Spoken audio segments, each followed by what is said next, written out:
முருகரின் அருளால் குழந்தை வரம். ஒரு நம்பிக்கை கதை. ஒரு சிறிய கிராமம். அந்த கிராமத்தில் சிவகுமார், மீனாட்சி என்ற தம்பதி வாழ்ந்து வந்தார்கள். இவர்கள் இருவரும் ஒருவரை ஒருவர் உயிருக்கு உயிராக நேசித்தாலும் ஒரு பெரிய குறை அவர்களது வாழ்க்கையில் இருந்தது.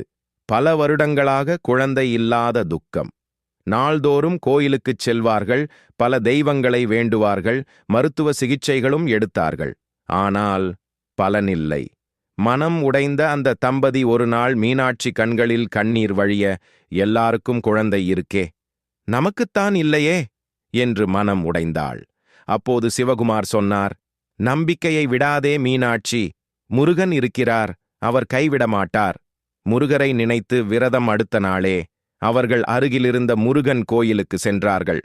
செவ்வாய்தோறும் விரதம், பால் அபிஷேகம், கந்த சஷ்டி, கவசம் பாராயணம், வேல் வேல் முருகா என்று மனமுருகி பிரார்த்தனை. மீனாட்சி ஒவ்வொரு நாளும் சொல்லுவாள், முருகா, எனக்கு பெரிய செல்வம் வேண்டாம், ஒரு குழந்தை மட்டும்தா.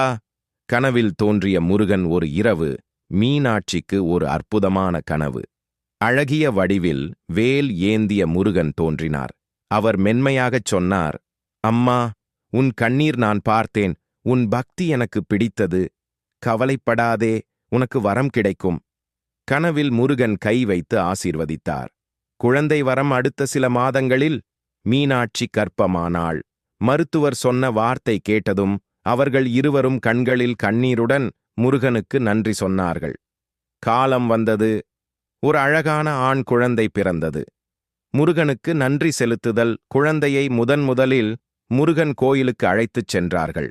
அங்கே சிவகுமார் சொன்னார், முருகா, எங்களை சோதித்தாய், ஆனால் கைவிடவில்லை. மீனாட்சி குழந்தையை தூக்கிக் கொண்டு, இந்த குழந்தை உன் அருளின் அடையாளம் முருகா என்று கண் கலங்கினாள். கதை சொல்லும் பாடம். Ending message.